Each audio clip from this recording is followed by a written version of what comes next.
एक बेहतरीन चीज़ आपको दिखाएं। वाह, ब्राइट्स, ये कौन है? Brides today, India today. इसको क्या हो गया इंडिया टुडे को? ओ भाई, ये लो भैया, ये आ गई ब्राइट्स छिछोरा ने।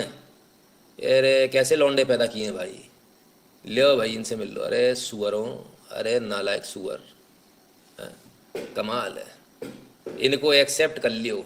अरे तुम्हारी ऐसी तैसी मारे ससुर के नाती, ये अलग बीमारी चल रही है। अरे इनका कोई इलाज करो भाई, इन पागलों का कोई इलाज करो। घाघरा पहन का खड़ा हो गया सुअर कहीं का। इसके बाप को आज बड़ा फक्र होता हुआ हमने क्या बच्चा पैदा किया। गजब यार अंकल जी, कमाल कर दिया आपने, वाह भाई साहब, वाह माता जी पैरी पोना, कमाल है। ये बीमारी अलग है, नहीं मेरी माँ रो, कमाल है, अजब लोग हैं, गजब है साहब, गजब बेशर्मी, गजब की बेशर्मी है। ऐसी बेशर्मी मैंने आज तक नहीं देखी। खैर, बेशर्मी के पीछे कारण भी है भाई, सुप्रीम कोर्ट लगा हुआ है, दैत दनादन दैत दनादन दैत दनादन, सेम सेक्स मैरिज उनको चाहिए, उनको सुननी नहीं दुनिया की। कहते डे टू डे बेसिस पे हम हियरिंग करेंगे, डे टू डे बेसिस, फटाफट फटाफट फटाफट, और हियरिंग करके हम निपटाएंगे इस मामले को। अयोध्या की तरह, अयोध्या से कंपेरिजन करोगे प्रभु श्री राम से, इन लुच्चों का, लफंगों का, और अपने मन से अपनी 5 जजेस की बेंच बना ली और शुरू हो गए खुद से ही। और सुनने तो ये भी आ रहा है कि वो सारे के सारे आपस में दोस्त हैं, क्लासमेट रहे हैं। ऐसा है क्या? ऐसी तमाम सारी बातें सुनने में आ रही हैं, लेकिन भाई साहब किसी की नहीं सुन रहे, सब ने विरोध कर दिया। बार काउंसिल ने विरोध कर दिया, bar council of India on same sex marriage, देश के 99.9% लोग समलैंगिक विवाह के विरोध में हैं। बार काउंसिल ऑफ इंडिया सुनना ही नहीं है, सुन ही नहीं रहे, वो कह रहे नहीं, सुनना ही नहीं। इतना एक तरफा काम आज तक आपने कोर्ट के अंदर नहीं देखा होगा भाई। सॉलिसिटर जनरल कुछ कहना चाह रहा, बोले नहीं शट अप, कुछ नहीं, हमें सुनना ही नहीं है तुम्हारी बात। बार काउंसिल कुछ करी, बोले सुनना ही नहीं तुम्हारी बात। हाँ तुम बोलो, हाँ बताओ बताओ क्या क्या पक्ष में है तुम्हारे पास। अरे ये तो फ्रॉड है, ये तो इस देश के साथ फ्रॉड हो रहा है सुप्रीम कोर्ट के अंदर, ये तो सरासर फ्रॉड है। ऐसा फ्रॉड तो हमने आज तक नहीं देखा। आप पहले से ही प्री डिटरमिन्ड हो कि आपको इसमें फैसला देना। आपने जबरदस्ती उल्लू बनाने के लिए एक संस्था खोल ली, एक बेंच बना ली, और बेंच बनाकर आप अपने मन से चलाए जा रहे हो कुछ भी। Who asked you? आपसे किसने कहा ये बेंच बनाने के लिए? आपको कानून बनाने का अधिकार नहीं है, आपको कानून को इंटरप्रेट करने का, आपको न्याय देने का अधिकार है सिर्फ। ये आपका ये दायरे में नहीं आता, ये इसमें कोई न्याय वाली बात नहीं है, इसके लिए कोई कानून है ही नहीं। तो आप फिर कर क्या रहे हो कोर्ट में? वहां से बैठ के कानून बनाओगे? इस देश के अंदर अलग से एक संस्था चल रही है, एक अलग से गवर्नमेंट चल रही है, सुपर गवर्नमेंट सुप्रीम कोर्ट से चल रही है। 5 जजेस ने बैठ के डिसाइड कर लेना है। हम यहाँ बैठ के डिसाइड करेंगे, हम थोप देंगे तुम्हारे ऊपर कोई भी कानून बनाकर, और भारत के लोग उस कानून को मानेंगे, वो मजबूर हो जाएंगे मानने के लिए। कोई नहीं मानेगा, कोई नहीं मानेगा। आप जबरदस्ती की थोपा थापी करना बंद कर दो। बार काउंसिल ने भी कहते हैं 99.9% लोग इसके विरोध में हैं, पूरा भारत इसके विरोध में है भयंकर रूप से। और मैं तो आप सबसे कहूँगा, यदि बुरा लगता है तो भाई सुप्रीम कोर्ट जाने, उसका काम जाने। मुझे नहीं लगता, मुझे लगता अगर इतना ही विरोध रहा तो मुझे ऐसा लगता है जिस दिन इसका फैसला देंगे, शायद उससे पहले ही ऐसा ना हो सुप्रीम कोर्ट के पुतले फूंक दे कहीं जनता। जनता में भयंकर रोष है, मैंने मार्केट में जाके जहाँ भी लोगों से पूछ रहा हूँ, बड़ा भयंकर रोष है लोगों में। ऐसा ना हो कि इनके पुतले फूंक जाएँ इस बार, पहली बार होगा भारत के इतिहास में ऐसा, लेकिन इस बार हो जाएगा मुझे ऐसा लग रहा है, क्योंकि जनता में गुस्सा बहुत है, भयंकर रूप से गुस्सा। लोग भयंकर चिढ़ रहे हैं कि हमारे बच्चों को क्या बनाने का प्रयास हो रहा है, भारत के अंदर क्या प्रयास हो रहा है। तो ये देख लें, नहीं तो बाद में ना बोलें कि बताया नहीं था। भाई किसी ने नहीं बताया मत बोलिएगा, कम से कम हमने तो बताया है ना, ठीक है ना। तो 99% लोग इसके विरोध में, ऐसा बार काउंसिल का कहना है। और भी लोगों का कुछ कहना, जरा उनका क्या कहना है सुन ले। अयोध्या में जुटे वीएचपी से जुड़े वकील और रिटायर्ड जज, समलैंगिक विवाह के खिलाफ प्रस्ताव पारित। पहले भी भारतीय संस्कृति के लिए बताया था घातक, पहले भी कर चुके प्रस्ताव पारित, कुछ नहीं। लेकिन अब वो तो डे टू डे पे आ गए, बोले नहीं नहीं हम तो उससे फैसला करेंगे और करेंगे और फेवर में लाएंगे। वो बोलेंगे कि भाई स्पेशल मैरिज एक्ट में हमने प्रोविजन बना दिया, आप जो है उसमें अप्लाई कीजिए स्पेशल मैरिज एक्ट में, वहाँ से हम आपको प्रोविजन देंगे। भाई अगर ऐसा है तो आप स्पेशल मैरिज एक्ट में क्यों कर रहे हो? ये जितने भी लौंडे हैं जिनको लौंडा का शौक है, इसमें मेजॉरिटी किसकी है? जरा इसका एक बार वोटिंग करा लें। हमें तो दूसरी तरफ वाले ज़्यादा लग रहे हैं, तो उनके उसमें कानून में क्यों नहीं बदलाव करते हो? हिम्मत है करने की, उधर करो ना, इधर क्यों आ रहे हो? इस तरफ क्यों आ रहे हो? ये गलत है, ये बंद होना चाहिए। सारे कानून हिंदुओं के लिए, कमाल है। हो सकता है मैं इस बीमारी से संबंधित, क्या मालूम वरुण जी, मुझे तो नहीं मालूम भाई, आप कह रहे हैं है ना। तो ये स्थिति है भाई, कुछ भी करना है देश के अंदर, कुछ भी करना जो मर्जी आ रही। विश्व हिंदू परिषद भी मना कर रहा है, देश की आवाज़ वहाँ तक लेकर जा रहा है, लेकिन नहीं, समझ में नहीं आ रही। कमाल है, गजब की बात है। हमने आपको एक खबर दिखाई थी पहले, अगर आपको याद हो तो जरा देखिए, इनसे मिलिए, याद है? हाँ, ये वही हैं, ट्रांसजेंडर आदमी हैं, औरत बन गए साहब, और कहते औरत भी बन गए और कहते हैं हम तो हम बच्चे हैं, हम तो अभी पढ़ाई कर रहे हैं, लॉलीपॉप चाट चाट के। बाद में पकड़ में आया कि भाई ये तो ट्रांसजेंडर है, और बच्चों के बाथरूम में घुसकर ये सज्जन जो है बच्चियों को फिल्मा रहे थे, बच्चियों को, स्कूल की बच्चियों को। पकड़े गए, पकड़ने पर क्या हुआ, पेरेंट्स ने क्या किया, जरा वो देखिए। गुस्सा सिर्फ यहाँ नहीं है, गुस्सा हर जगह है।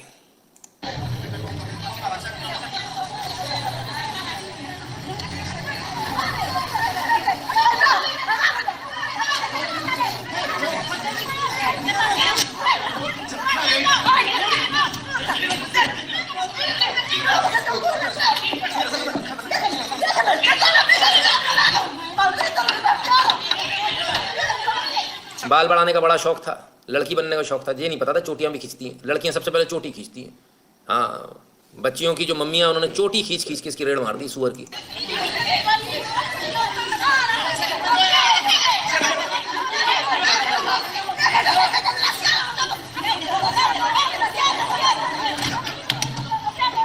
भगाओ भैया भगाओ,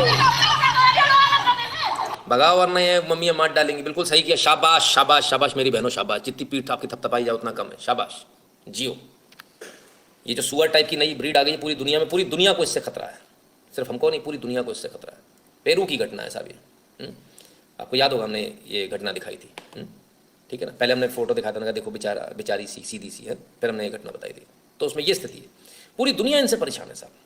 भारत में लेकिन जबरदस्ती एजेंडा घुसाया जा रहा है, नहीं नहीं नहीं नहीं ट्रांसजेंडर बनो, हम सुनने कोई तैयार नहीं है सर। कोर्ट के अंदर हालत ये है, वो बार काउंसिल के अध्यक्ष को धमकी दे रहे हैं।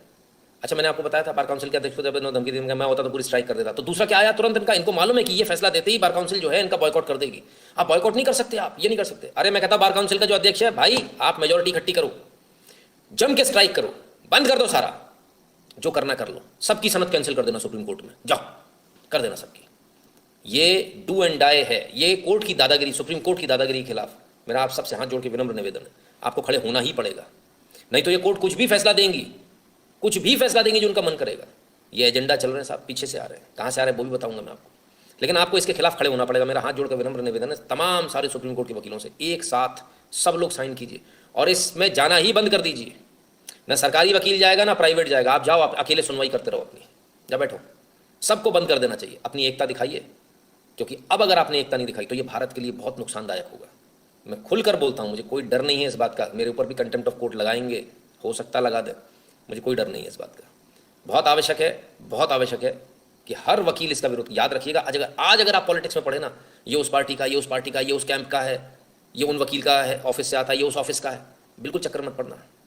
आपके व्यक्तिगत मतभेद हो सकते हैं, वो बने रहे, उससे कोई फर्क नहीं पड़ता। आपकी बिजनेस राइवलरी हो सकती है, बिजनेस कंपटीशन हो सकता है किसी से, वो बना रहे, लेकिन आज आपके बच्चों का भविष्य का सवाल है। कल आपका बच्चे को कोई ऐसे लपेट लेगा ना, तब आप बहुत रोगे, बहुत रोगे, उस समय याद करोगे यार किसी ने एक ने कहा था। इसलिए मैं आज हाथ जोड़ के आपसे कह रहा हूँ, इसका विरोध कीजिए और ऐसी कोर्ट का बॉयकॉट करना शुरू कीजिए। जो इस तरह की बातें, जो ये बोल रहे हैं ना हम ये करेंगे, बिल्कुल बॉयकॉट कर दीजिए, बिल्कुल आराम से धरना देकर बैठिए। हमारा संवैधानिक अधिकार है बॉयकॉट करना, धरना देना, हम वो धरना देंगे क्या ना, बात खत्म हो गई। आप कितनी दादागिरी कर लो, गुंडागर्दी कर लो, हमें उससे कोई फर्क नहीं पड़ने वाला। ये गलत बात है, आप ऐसे, ये संवैधानिक गुंडागर्दी नहीं चलेगी भाई, दिस इज़ वेरी बैड। समलैंगिकता, कुत्ता पालन, लिव इन रिलेशनशिप, ये सब बीमारियों ने अमेरिका का बड़ा बेड़ा बैठा दिया और हमारे लोग भी इसी के पीछे पागल हुए पड़े। वरुण जी ये तो एजेंडा ही वहीं से आ रहा ना। देखिए सारे एजेंडा चलाने वाला कौन है, एक आदमी, जॉर्ज सोरस। सारे एजेंडा वहाँ से चलते हैं, वो बैठकर वहाँ से ओपन सोसाइटी से उससे वो करता है, और उसके संबंध भी बहुत ऊंचे ऊंचे। एक पुराना वीडियो मिला आज हमें, जरा देखिए। Not enough for America's future that some participate and others don't. We have been given an extraordinary blessing, and at this moment in time, our country needs us, and we need people like George Soros.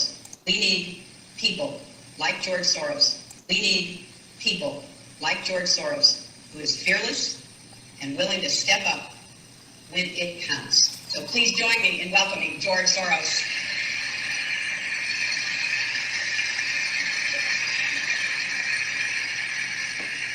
It is the first time that I feel that I need to stand up and do something really, become really engaged in the electoral process in this country. Not क्या बात है, electoral process में भी वो अपना दखल रखते हैं। हिलरी क्लिंटन के खासम खास हैं, इसलिए ट्रंप हारा था, इसलिए ट्रंप को हराया गया था। ये कहानी है इसके पीछे की, कमाल है साहब, भगवान ही मालिक है। खैर गजब गजब लोग हैं साहब, कैसे भी करके इनको अपना एजेंडा चलाना है, इनको ये बेहूदगी भारत में लानी है, चाहे आप चाहो चाहे ना चाहो। सबसे मज़े की बात यह है सर कि इसमें मीडिया भी चुप बैठा है, मीडिया भी कुछ नहीं बोल रहा है, और हमारे यहाँ का नहीं, सब जगह का मीडिया चुप है। क्यों? पैसा पैसा। Our Canada has become really interesting. It became interesting in January and February this year. Why? Because you had protesters in Ottawa. Really interesting. When people come out in large numbers, you know what the job of reporters is? The job of reporters is to go out and say, why are you on the streets? What brought you here? Why are you here with your kids? Why have you got a bouncy castle in the middle of Ottawa? That's a bit strange. Ask them questions. Just find out the story. But you know what? The government didn't want that in Canada. Your Prime Minister decided in advance that these people were, what did he do? All the modern excommunications. They were Nazis, they were white supremacists, they were anti-Semites, they were probably homophobes, they were misogynists, they were probably transphobes, etc., etc., etc. He did all the things you do in the modern political age if you want to just defenestrate somebody who's awkward to you. And then he brings in the Emergency Powers Act. Now, at such a time, what would the mainstream media do? It would question it. It would question it. The Canadian mainstream media did not. The Canadian mainstream media acted as an amen chorus of the Canadian government. I will give you a couple of examples, but ladies and gentlemen, I could go on for hours with examples of this. You had a CBC host describing the Freedom Convoy as a, quote, feral mob. You had a Toronto Star columnist saying, quote, sorry for the language, it's a homegrown hate farm that was then jet-fueled by an American right-funded rat-fucking operation. Jesus, they can't even write at these papers anymore. CBC said that 2 Indigenous women were so scared to go outside in Ottawa because of racist violence, didn't bother to mention that Indigenous drummers had led the truckers in an O Canada rendition. The National Observer said that the many black and Indigenous Freedom Convoy supporters were in fact duped by the truckers. The Globe and Mail reporter said, my 13-year-old son told me to tell protesters I'm not a Jew out of fear of anti-Semitic violence, without mentioning that one of the leaders of the convoy was himself Jewish. Now, why is this so rancid? Utterly, utterly rancid and corrupt. Because in this country, Jewish. Now, why is this so rancid? Utterly, utterly rancid and corrupt. Utterly, utterly rancid and corrupt. Utterly, utterly rancid and corrupt. Rancid and corrupt. Because in this country, your media, your mainstream media, is funded by the government. A totally... actually Canada को लेकर बात हो रही है। Canada में जो farm protest हुए और जिस प्रकार से इमरजेंसी लगाई गई, इमरजेंसी पावर्स को इस्तेमाल किया गया, किसी ने पूछा नहीं। किसी ने फार्मर्स से नहीं पूछा कि तुम क्या चाहते हो। किसी ने सरकार को सवाल नहीं किया कि आखिर आपने ऐसा क्यों लगा दिया। कोई सवाल पूछने वाला नहीं है, क्योंकि जो मीडिया है वो फंडेड है। एक्चुअली थोड़ा सा इनको लगता है गवर्नमेंट फंडेड है। एक्चुअली गवर्नमेंट फंडेड नहीं है। ये पूरा मीडिया वही जॉर्ज सोरोस जैसा गंदा कीचड़ वाला आदमी जो कीड़े जैसा दिखता है, उसके द्वारा फंडेड है पूरा मीडिया। और पूरा मीडिया, जब विश्व का मीडिया, सिर्फ एक नहीं, भारत में भी यही चल रहा है। चाहे सोशल मीडिया हो, वो तो भगवान भला करे ट्विटर का कि वो एलन मस्क के पास आ गया, चाहे कोई और। आज भी आप फेसबुक के ऊपर नहीं लिख सकते कुछ, वो आपकी रीच ही खत्म कर देता है। ये अधिकार इनको किसने दिया कि ये रीच डिसाइड करेंगे कौन आदमी कितनों तक पहुंचेगा। ये पैमाना सबके लिए एक जैसा होना चाहिए। आप फ्रीडम ऑफ स्पीच के चैंपियन नहीं हो कि हेट स्पीच रोक रहे हैं। आप कौन हो? हेट स्पीच के नाम पे आप तो हेट उल्टा बढ़ा रहे हो। ये भारत के अंदर भी हो रहा है। और इनका पर्पस क्या भाई? जैसा वहां पर इन्होंने सरकार पलट दी, इनको भारत में भी सरकार पलटनी है। खैर, इसीलिए सारा सब कुछ हो रहा है जो आप देख रहे हैं। लेकिन हमने कहा ना सर, कुछ लोग अच्छे आ गए। अब जो अच्छे आ गए उनकी बात भी सुन लीजिए, वो भी कुछ कह रहे हैं। एलन मस्क, ट्विटर वाले, इनसे कुछ पूछा गया, सवाल जवाब भी सुनिए। The same standard should apply to me as applies to everyone on Twitter, just as it is on positive or negative. So what do you do? बहुत सही बात बोले। कहते हैं सेम, सबके ऊपर एक ही पैमाना लागू होना चाहिए, चाहे पॉजिटिव हो चाहे नेगेटिव। आप डिसाइड नहीं करोगे कौन पॉजिटिव है कौन नेगेटिव है। Same for everyone. Now the thing that a lot of traditional journalists don't like is they don't like being put on the same platform as the average citizen. They don't like their voice being the same. कहते हैं जो बड़े बड़े media houses के बड़े बड़े editors हैं, जो 4-5 लोग बैठ के डिसाइड करते हैं क्या न्यूज़ पूरे देश के अंदर चलेगी, देशों के अंदर चलेगी, विश्व के अंदर चलेगी, उन्हें पसंद नहीं आता ट्विटर पे उनको बराबरी के प्लेटफॉर्म पे लाके खड़ा कर दो दूसरों के साथ। Pretty mad about that. Yeah. वो पगला गए हैं ये सब देख के। Yes, there are several news organizations who don't like your push for democratization and what they believe is the devaluing of the badges because they Yes. were differentiated. So is that just a moment That's in time? deliberate. Is that just a moment in time? No, that's deliberate. I think it's very important to elevate citizen journalism. I think it's very important to hear the voice of the people, the actual voice, to elevate citizen journalism, to elevate citizen journalism, to elevate citizen journalism. I think it's very important to hear the voice of the people, the actual voice of the people. कहते बहुत ज़रूरी है लोगों की आवाज़ सुनना, और citizen journalism जो अभी आप मेरे साथ देख रहे हैं, इसको एलिवेट करना, एक आम आदमी अपनी बात को कह सके, लोगों तक पहुंच सके, उसको बढ़ाना, Not the filtered voice of the people. और ना कि फिल्टर करके लोगों की आवाज़ को रोकना। And let the people choose the narrative, and let the people determine the truth. लोगों को नैरेटिव चुनने दिया जाए, लोगों को सच चुनने दिया जाए, And not 5 editors-in-chiefs of major publications. ना कि 5 लोग बैठ जाएं और वो डिसाइड करेंगे क्या हेट स्पीच है क्या नहीं है। Do you want to know what's really going on, or do you want their opinion? You know, it's a handful of people. I think सिर्फ कुछ लोग हैं, चुनिंदा लोग, जो ये सब कुछ करना चाहते हैं। we want to know the voice of the people, the true voice of the people. कहते हैं हमें लगता है कि हमको लोगों की आवाज़ सुननी चाहिए, जो असली आवाज़ है, सच्ची आवाज़ है, वो सुननी चाहिए। बहुत बेबाक है अपनी बात में, और एकदम स्पष्ट रूप से उन्होंने समझा भी दिया। बहरहाल तो भी लोगों को समझ में आएगा, मुझे नहीं लगता समझ में आएगा। I don't think so. खैर, एक और केस सुनिए साहब, क्लासिक केस है, सुप्रीम कोर्ट से ही आया है। Supreme court on divorce and timings, एक रात में काम करता है, दूसरा दिन में। सुप्रीम कोर्ट ने तकनीकी विशेषज्ञ जोड़े को डाइवोर्स की दी अनुमति। लो भैया, अब तलाक इस आधार पे भी मिल जाएगा कि आप दिन में आपकी पत्नी दिन में काम करती हो, आप रात में काम करते हैं, तो डाइवोर्स इस आधार पे भी मिल जाएगा। ये कौन सा आधार हुआ? अभी 1 महीना ही हुआ था इनको शायद शादी के लिए, नया नया इनका जोड़ा था, तो इनको मौका दिया जाना चाहिए था। तो मौका देने के बजाय कहा नहीं भैया ऐसा है ना, दोनों लोग बेंगलुरु में रहते हैं, एक की नाइट शिफ्ट है, एक की दिन की शिफ्ट है, तो ऐसे में जो है बड़ा मुश्किल है कि भाई ये हो पाएगा, तो अनुच्छेद 142 के तहत जो है तलाक दिया जाए। भाई ठीक है, बढ़िया, ये भी एक नया गजब का हिसाब किताब है। बड़ा तलाक ईजी किया जा रहा है, वुमेन एम्पावरमेंट के नाम पे महिलाओं को नौकरी कराने के नाम पे बाहर लाओ, फिर माँ बाप अगर अय्याशी करना सिखाओ, अरे दारू पियो से थोड़ी कुछ होता है, ऐश करना सिखाओ, बड़े बड़े लोगों से कॉन्टैक्ट्स बनाना सीखो, ये सिखाओ, बिस्तर पे जा के लेट लेट के। उसके बाद फिर भी काम नहीं बनता तो उसके बाद जो है तलाक आसान कर दो, फिर भी कुछ बनता है तो भाई पति के ऊपर 4 केस लगाना आसान कर दो, और अपन को अगर चैम्बर में प्यास लगेगी तो अपन अपनी प्यास पूरी बुझाएंगे। हाँ, प्यास बहुत लगती है साहब, और मजा लेगी उसका पति कुछ कहते, अगर उसके पति ने कहा तो उसके ऊपर उसी से उसके ऊपर 4 मुकदमे लगा देंगे। हाँ, लेकिन प्यास है बड़ी, अरे भैया गजब है, कमाल है। ये सब कुछ चल रहा है, बड़ा विचित्र स्थिति है। कोर्ट की हालत बहुत खराब है सर, बहुत हालत खराब है। खैर, पति पर दुष्कर्म का आरोप लगाकर विवाद सुलझाने जैसे मामलों पर अंकुश लगाने की जरूरत, ऑब्वियसली हाई कोर्ट है, सुप्रीम कोर्ट होता तो ऐसा थोड़ी आता फैसला। दिल्ली हाई कोर्ट ने इस बात को लेकर संज्ञान लिया और कहा है कि दुष्कर्म का आरोप लगाकर पति पर और पति के साथ ससुर पर, देवर पर, जेठ पर जो आरोप लगा दिया था, मेरा रेप किया, मेरा रेप करने की कोशिश करी, और उसके बाद कोर्ट सेटल जो किया था पैसे के लिए, अब इस पर रोक लगाने की जरूरत है, ऐसा दिल्ली हाई कोर्ट ने कहा। सुप्रीम कोर्ट से टंडन हो जाएगा, आप चिंता मत करना, बहुत वाजिब फैसला है, बहुत सही फैसला, और ऐसा ही होना चाहिए।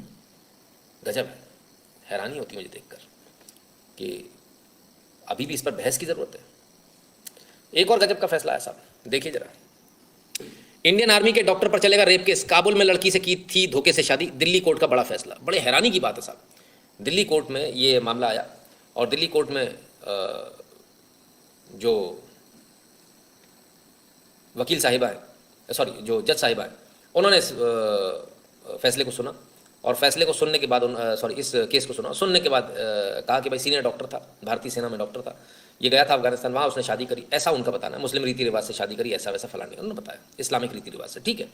उसके बाद वो भारत आ गया, उसने उससे बातचीत करनी बंद कर दी, फ़ोन उठाने बंद कर दिए, तब फिर वो भारत आई, भारत में आके उसने केस किया। चलिए यहाँ तक सारी बातें सही है। पहली बात, सबसे पहली बात, क्या कोई विदेश का आदमी आकर भारत में जो नॉन सिटीजन है वो भारत की भारतीय कोर्ट से, भारत के संविधान से न्याय मांग सकता है? क्या ये उसको अधिकार है? पहली बात। दूसरी बात, आपका जो ज्यूरिडिक्शन है वो ज्यूरिडिक्शन तो आपका वहीं खत्म हो गया जहां आपके देश की सीमा खत्म, बल्कि इनफैक्ट आपके प्रदेश में ही खत्म हो जाता है कायदे से देखा जाए तो, है ना। दूसरी जगह का दूसरे जजेस सुनते हैं, दूसरी कोर्ट्स होती हैं, तो आपका ज्यूरिडिक्शन तो कहाँ चला गया? अफगानिस्तान, पाकिस्तान को भी पार करके। कैसे, किस आधार पर चला गया? कि नहीं वो उसने सीडी दिखाई और ये दिखाई, फोटो दिखाई, भाई शादी हुई, अच्छी बात है, तो निकाह हुआ तो उसने 3 तलाक बोल दिया होगा, वहाँ 3 तलाक भी चलता है, तलाक तलाक तलाक बोल के, अब बची मेहर की रकम तो ले और जाओ, तो बोले नहीं साहब वो झूठ बोल के शादी करी थी, इसलिए जो है इस पर केस चलेगा। मुझे अभी तक ये समझ में नहीं आया कि आखिर ये किस प्रकार से डिसाइड किया गया फैसला। मुझे नहीं लगता कि ये हाई कोर्ट में सस्टेन करेगा। मेट्रोपॉलिटन मजिस्ट्रेट हैं सोनिका जी, उन्होंने इस फैसले को दिया है, और मैं इस फैसले को देखकर हैरान हूँ, बड़ी हैरानी होती है। हैरानी इसलिए होती है क्योंकि जुरिडिक्शन आपका खत्म हो गया, दूसरा देश लग गया, तो फिर पाकिस्तान के खिलाफ भी आप यहाँ क्यों नहीं फैसले दे देते हो? दे दो, तब आप क्या बोलते हो? नहीं ये जुरिडिक्शन नहीं लगेगा, ऐसे ही कहते हो ना। क्यों नहीं करते हो आप पाकिस्तान के खिलाफ केस यहाँ पर भारत में? क्यों नहीं करते हो आप चाइना के खिलाफ केस भारत में? जुरिडिक्शन नहीं है ना।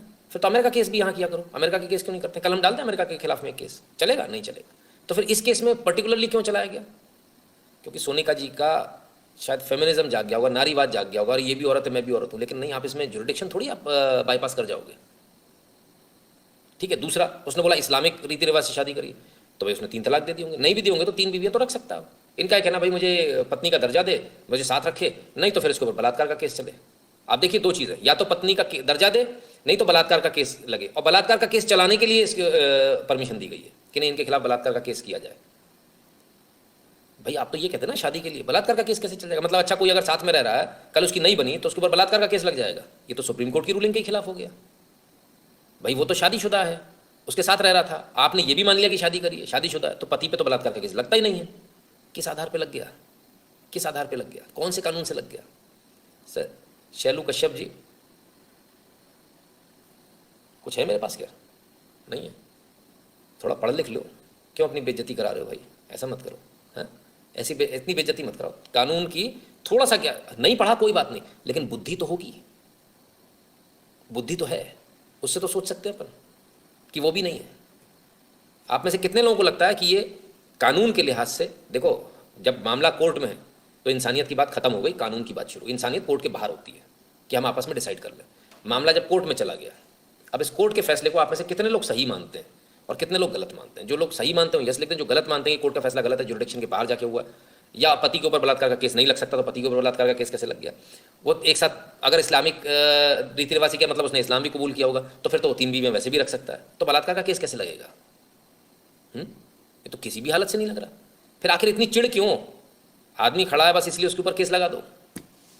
गजब है, गजब है। चलो कोई नहीं सर, ऐसे ऐसे केसेस आते हैं, गजब है साहब। शैलू कश्यप जी कहते हैं नहीं सही है एकदम, शैलू कश्यप जी के ऊपर लगाओ एक बलात्कार का केस, अभी समझ में आ जाएगी। बाबू एक लगेगा ना खानदान में, किसी पे एक लगेगा ना, सब समझ में आ जाएगी। एक लगने पे आटे दाल का भाव मालूम चल जाएगा कहाँ गए। ठीक है ना? ऐसा कुछ भी मत सोचा करो। कानून कानून, यही वो हालत है, ये वही वाले होंगे कट्टर झट्टर वाले, यही वो हालत है कि हम लोग तवे पे बैठ जाते हैं, गर्म तवे पे, क्योंकि हमको सिस्टम नहीं मालूम, कानून नहीं मालूम, तो हम यही काम करेंगे, है ना? चलिए आगे चलें। शैलू कश्यप जी के ऊपर अब पाकिस्तान से कोई महिला पाकिस्तान में केस लगाएगी कि हाँ शैलू कश्यप जी ने हमको लव यू बोला, शादी नहीं करी, धोखा दिया हमको, हाँ ऐसा? आपको लाइव पसंद आया हो तो इस QR कोड को स्कैन करके अपना कंट्रीब्यूशन, अपनी फ़ीस, अपना गुरु दक्षिणा, जो भी आप समझते हो, वो इसको स्कैन करके, और जब आप स्कैन करेंगे तो आप ध्यान रखिएगा नितिन एंटरप्राइजेस लिख कर आएगा आपके उसमें, है ना? जो लोग भारत के बाहर हैं वह patreon.com/नितिन शुक्ला पर और paypal.me/नितिन शुक्ला GWL पर कंट्रीब्यूट कर दें।